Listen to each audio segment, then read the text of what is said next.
Welcome back to the Soulful Afro Show with Miss Yvette. So we're here with a special guest, Miss Yvette. Thank you, Hassan. So I'm going to jump right in. Today I have with me in the studio Sister Sadie Barboza, who has been marching in the streets of Boston, raising her voice for justice. Sadie is originally raised in Dorchester. She's an undergrad student, even though undergrad seems young and not ready. But this sister is ready at UMass Boston Studies Department. She's an aspiring artist, documenter, and educator, interested in the African diaspora, social inequality and development in the low poverty areas of Boston. Welcome, welcome to the Soulful Afro Show. Thank you for having me, Yvette. I'm so excited. We haven't spent much time together, but we have a common mentor, and he has spoken so highly of you and your energy when you and I have met. I was like, oh, I want to know what she's doing. I want to know what she's up for. And then we saw each other after the first march. So tell me a little bit first about yourself and what is standing out for you now. And then I want to get into the specifics of the two marches in Boston that you participated with. Right. So, well, thank you, Yvette, for having me. And I think when we first met, vibes don't lie. And so I think those energies brought us together for a reason. But I grew up in the Boston area, Dorchester, currently in Hyde Park. My family resides in Dorchester. And so that's why I'm always in Dorchester. It's something about Dorchester, you always go back to your roots and where you come from. And I think as I'm growing older and now that I'm in school and my conscience is rising, I see that Dorchester needs some help, as in all the inequalities that the people are facing. And so I think that's where I'm at in my life right now, just trying to shift into the realm of how I can create some type of change in the community. And of course, it'll affect myself personally, and so these past, the protest. Yes, right. So we were at the first one, and we both actually had somewhat of the same reaction after the first one. So tell me yours. Right. So last week's protest, which was rallied and organized by Black Lives Matter, I believe. That was after the Michael Brown, the Darren Wilson decision. Right. This was after the Michael Brown decision, which was so horrible and injustice that Boston took to the streets, and so we met up by Dudley, and I didn't know what I was getting into, but I went over there because my people, when your people are out there and they're organized like that, you know that you gotta work and be. So I went out there and I didn't know what to expect, but we marched down. We started at Dudley. We marched down to South Bay Prison, and that's where we were met by a blockage of police. And at that point, we were sort of like just stuck. We tried to get on the highway. The police was shielding us. And I think for me, it was real poetic, stopping right in front of the jail like that. And seeing the men, our men, our brothers, sisters too, locked up in the penitentiary, for petty crimes. And for me, it was heartfelt because they're banging on the window and they're oppressed in there. And we out here and we're oppressed, so for me it was real poetic. And yeah, that part stood out for me with the folks at the window. That actually is what probably moved me to tears the entire night. Right. Because you saw some young faces at that window and it was like, oh, wow. Right. So that was painful to me. That was a sort of, we knew what we were marching in the streets for, the reality of a decision, but then to stop right in front of that reality on a whole nother level was. Yeah, definitely was a wake up, like, hey, look what's going on, they're pressing our people from each end, outside and inside, And I wanted to touch base also on some other things within the after the case, the Michael Brown case. So we're protesting, and what I noticed, I noticed that I'm just going to give some dynamics. Like, there were a lot of college students out there, I noticed. It was actually predominantly. Yeah. Yes. Definitely. So it's like, and I feel like it was mixed. It was, we had like a 50 colored, and we had a lot of whites also. One thing I want to touch on that was controversial for me during this movement was the fact that they that the Black Lives Matter had coordinated an alliance with the white, our white counterparts who were protesting with us. And at one point, they had called, when we came to the front where the police were barricading us at the highway, they had came to a point where they called all the white people to the front. They said, a woman with the megaphone, she said, white people to white, Yes. white alliances to the front. Woo, and that threw me off so much. I was like, I was taken back by that. To me, it sounded like, black people to the back of the bus. I thought about the boycott movement, and that's what it was about. But, or that it is easier for them to be in the front line because the police won't treat them as bad or will treat them differently. Right. It just created like all these dynamics that came up with the announcement. Yeah, that definitely was a reality that, maybe having white alliances to the front, they'll be less likely to be hurt. But it was also like sort of like a disadvantage for the whole the movement, because I feel like the movement is focusing on, the injustice served on black bodies particularly. And so I just felt like, if we're gonna hide behind white alliances, it would really discredit our people from facing the oppressors. So it was controversial for me. I know they use those kind of tactics like during the Vietnam War, where they would put blacks to the front to be shot down first. But at the same time, the Vietnamese, they were like, hey, this is our war, and that's I think that's where it is. We got to stand up to the oppressors and not be afraid to face them face to face. So tell me, what was the difference then in the second one? Right. So the protest that took place after the after the Eric Garner one. Eric Garner, all these names. And right. Right, Hassan. It's like we're losing track of the names. For real. It's for real. Like, which case are we talking about now? Right. So the protest that led after that, which was actually organized by a group of people, We Are the Ones, since that the evening before, and the turnout was like amazing. It was over 10,000 people mobilized Boston Commons, and that I was so wowed when I came around the corner to the Commons and seeing all those people. It was like, wow, like people are really awake. You had 10,000 people over there, and it was a tree lighting, and and oh man, there's so much behind that, because of what's been said by Mayor Walsh and how we'll get to that. But so I get that's why you're here. There's so many dynamics to these things, and so I get over there, and it's a lot of people. They're up against the state house, against the police. People are being arrested. I would say that the difference is like the protest led a couple of days ago was it was more organized, and the fact that you had 10,000 people following each other through the streets collectively. People weren't leaving, people were adding on, the numbers were multiplying. People were there for the movement, and the movement was strong. We walked from like Boston Commons over, we walked over by Cambridge through the highways.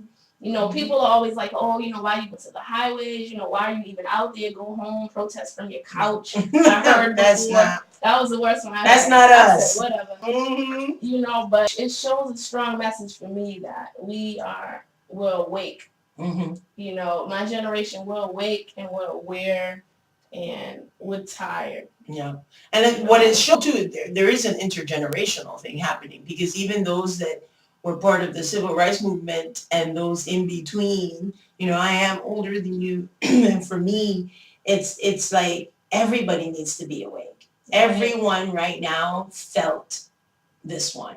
Not that they didn't feel the others, but here we are saying, okay, there's two sides to every story, and the grand jury had to hear two sides. But with this one, you had two sides and a video. Right. I mean, you had a video, right, that showed this callous act, and still we didn't get. And the thing is that the grand jury decision is just to go to trial. So the fact is that they're saying that there was nothing there in that video or any testimony enough for them to take this officer to trial. That's the painful reality of this. But what was striking is we're talking Chicago, DC, everyone was out in the streets. And of course, the most powerful ones were in New York with the stand-ins and the lay downs with the casket. Did you see that, Hassan? They would, at some point in New York, folks just all lay down on the ground and they had caskets next to them with names of Black men and boys who had been killed. That to me was like, oh, this is our reality. This is what's happening. So that was very striking to me. And it's a painful time, you know, to be Black in not just in the US but in the Americas, because one of the things that you and I were talking about is and Paola is coming on later from Bolivia, is that this is happening to us everywhere. Definitely these cases are standing out, but what's happening to all our communities, you know. Right. Where do you see, what keeps you getting up? Like, I know I had to, you know, on Twitter someone asked, I had retweeted something and someone from a magazine said, so yeah, we also now what? And my response was, first let me get to the school and see the young people that I work with and have to repeat to them, oh, by the way, your life still matters and you still have a voice. Right. So what is getting you up now?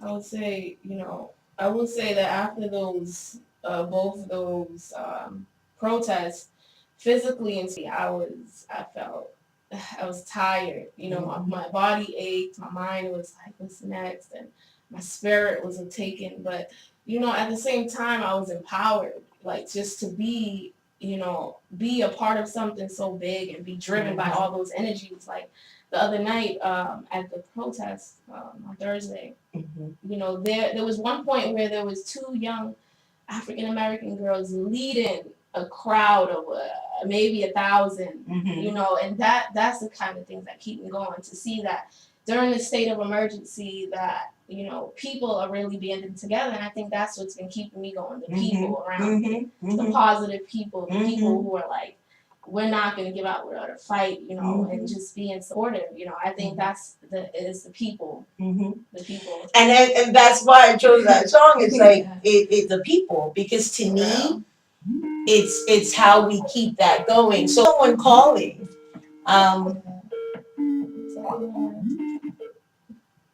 Hi, welcome to the Soulful Afro show. Who am I talking to? Oh, you're talking to Kenyatta Blue. Hi, Kenyatta. How are you? Peace, my brother. I'm good. How are you? Good, good. The next time we got to get you in the studio to hang out with Sadie too. So share some of your thoughts on either the most recent march or also being a Black man, and what that means for you with everything that's been happening. Well, the most recent protest that I went to, I've been to it so far here in Boston, and the most recent one, I could say, I think was more organized. One thing that stood out to me with the second one, as it did with the first one, is that, you know, we get where we're going, you know, with marching through the city or whatever, we get to a particular spot, and they're calling, you know, the white people to the front. And that's something that stood out to me that I have a problem with, because, you know, like, this is about us, you know, like, we're the ones out here dying, you know, at, you know, alarming rates. And for us to, you know, be protesting and to have white people called to the front, I think, it's like a slap in the face. Yeah.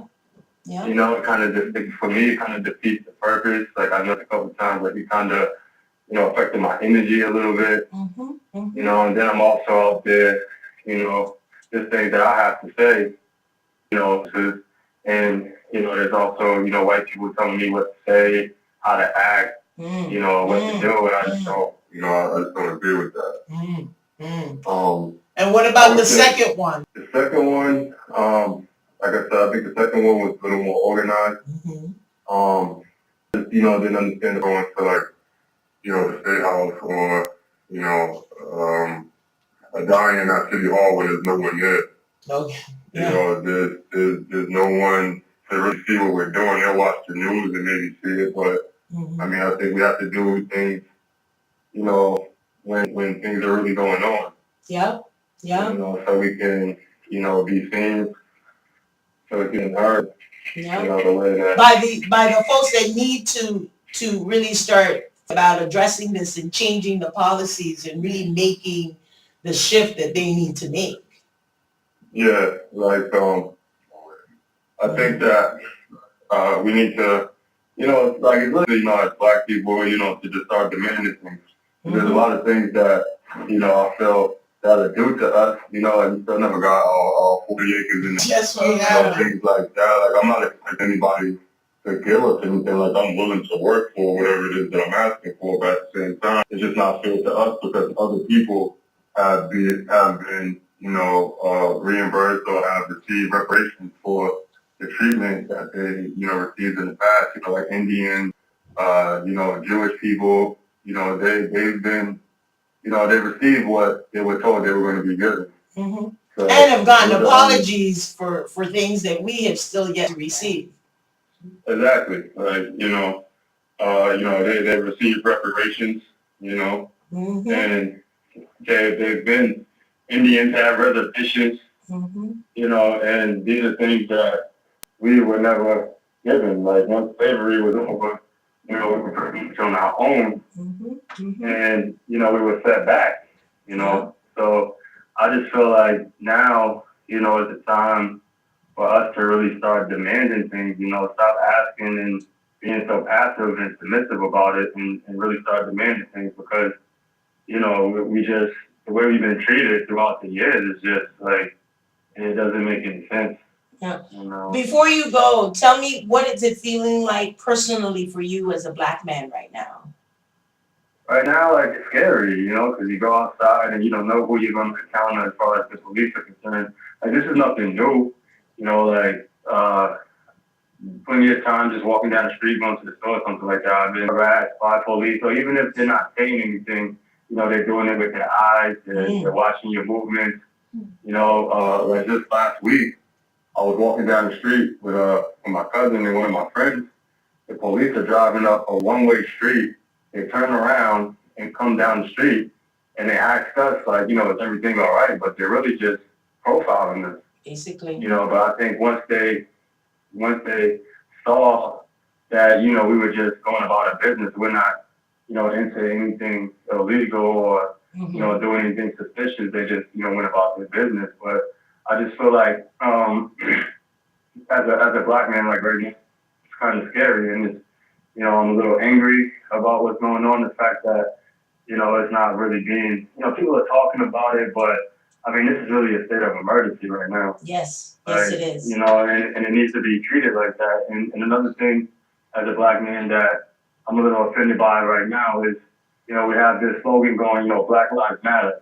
But now people are changing it to All Lives Matter. No. Which is really suppressing, they're trying to suppress the fact that we've been treated unfairly for so long. And it's like every time we try to speak on it, they want to silence us. Yeah. And our voices need to be heard. And I think that's just up to us. So we can't really expect anything from them because, they're not going to give us anything. They don't want to give us anything. They really would like to see us gone, if they can make that happen. Yeah. So I think we just need to stand up, demand things, and stop being so passive and submissive about it and really take a stand. I am so glad you called in.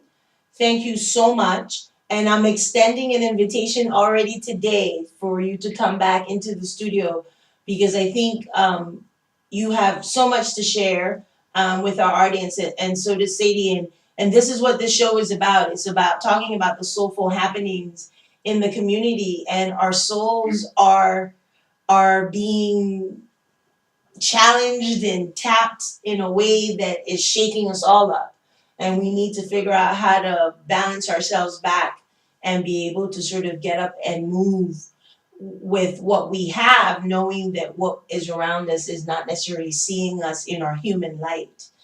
So thank you so much for joining, and stay tuned. Don't leave us though. You have to keep listening, and then I've been trying to tune in online, and there's also a number on there that I called, but I wasn't able to get through. I don't know.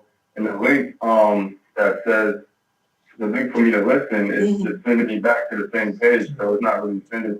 It could just be my connection or something with the internet. I'm not sure, but. So Hassan is gonna check it out, because we have folks listening, and then Sadie's gonna text you. So, but hopefully you'll be back in the studio with us soon. Okay? Yeah. And can I just say one more thing? Yes, you can. I just want to say, because there's a lot of talk too about how there's a lot of black on black crime, and the way they treat us is based off of that. And I think some of that is true. We have to value ourselves more. I think it's time for us and unify, and also to show love to each other. It's been too long where we've been where we really have been our biggest enemy. Exactly. So we need to turn that around and really come together and start showing each other love. I agree with that. I think we can't leave it up to folks to raise the voices for us, to love us unconditionally. We need to do it ourselves. So that is a huge piece of how I think we can be able to take care of ourselves during these harsh times. So thank you so much for reminding us of that. And thank you so much for calling in and sharing your thoughts and your words. So you take care of yourself. You too. Thank you. Well. Bye-bye. Peace. All right. Bye. I'm so glad he called. Yeah. He really brought some realness. Hassan, what about you? What is it feeling like for you as a black man walking around the streets with everything that's been happening? Well, it has been a difficult situation. I wrote something on my Facebook page the other day because I went to the medical program, and I grew up with 90% white folks, and it's difficult and it's hard to see the injustice that I'm receiving as a black man, and then seeing where I came from and where my education came from, and never saw that in the light. Maybe it's there deep. And this week, though, I was happy because one of my friends that I grew up with, I used to go to this summer camp as a counselor. It was a white camp, Salvation Army camp. He is a white kid, and he actually wrote something on what's called. He expressed himself being in a foreign land because his parents are pastors and they went to the Caribbean, and he was being made fun of also as a white kid. Then he brought in how he's seeing his friends like me, our race being treated as black men. And he said that the white folks are not really, they're ignoring it. They're not trying to see that it exists. And that's one thing that because I have more white friends than black friends, and I always think that, and I have a lot of white friends that are cops. So I'm thinking to myself, what if this was me? How would it react to this? So that has been going through my head and my heart since it's been happening. And then now I haven't been driven in about 4 years. I just started driving again. So what happens if I get pulled over? And then I had a conversation yesterday with a friend of mine, and we talk about it. She's like, you know what? We already know what's happening. What we're gonna do about it? Either you come up with a solution, or you start talking about what's happening. And I'm like, yes, but we have to reflect on it, discuss it, and then we can discuss a way of plan, then go into action. Yeah. But as a black woman, she's very, she didn't even want to hear me. So different people, all in our race, black, Latina, some don't want to talk about it, some do. So I think the moment we come together and say, you know what, there's an issue, let's come together and discuss it and plan. I think that's when we'll go to the next level. But right now, we're still divided in the community of what actually happens. Some of us think, oh, it's just another day, somebody getting shot, or we kill ourselves all the time. So what's the difference? Exactly. I think the excuses have been so striking to me. Even with the young people, they were. I mean, some of my young people were like, "Well, Miss Yvette, did Michael Brown, steal something?" It's like, no, he didn't. Right. Didn't Eric Garner have something illegal on him? No, he didn't. But that's what they wanted to present. Right.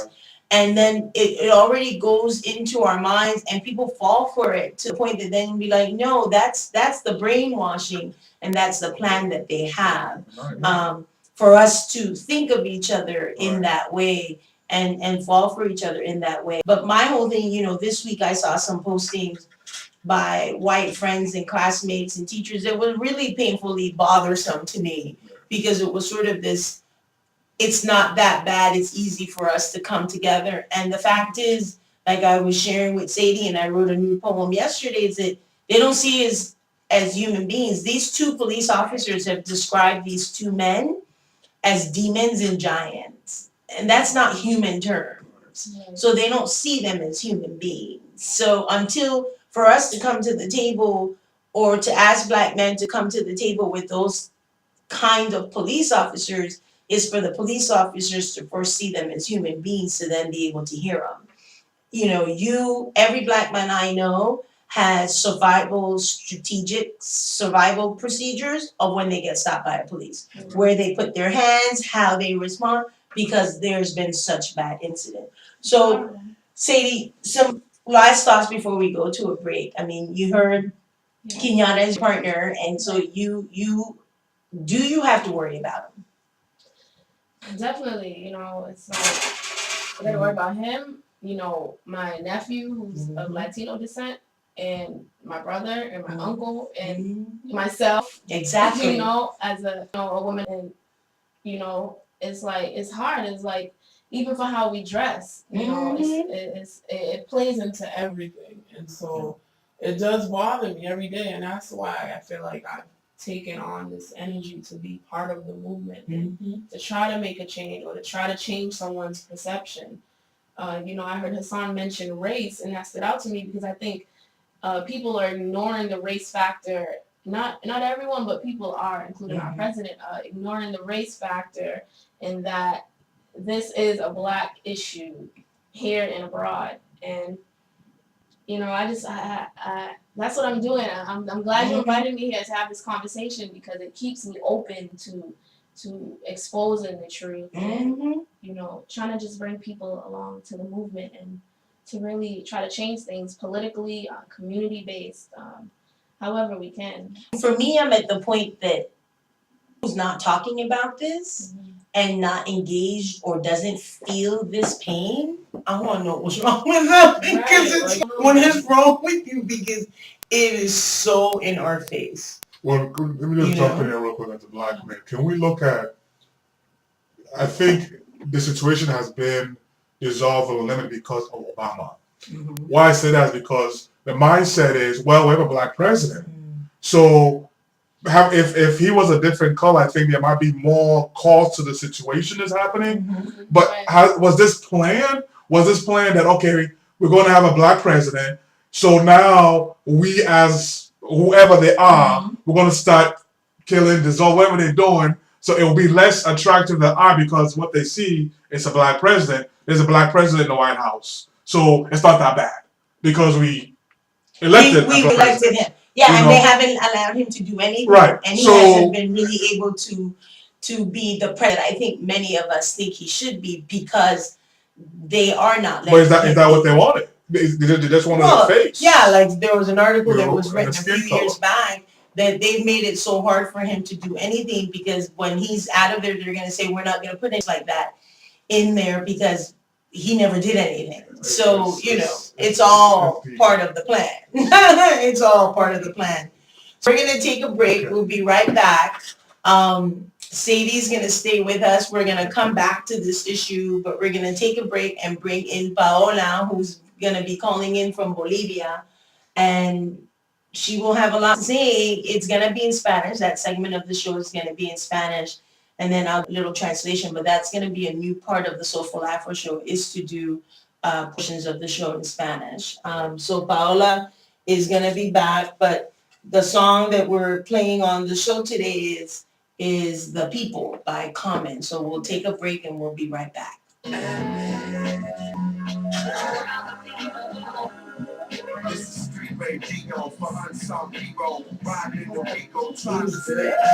now I have to put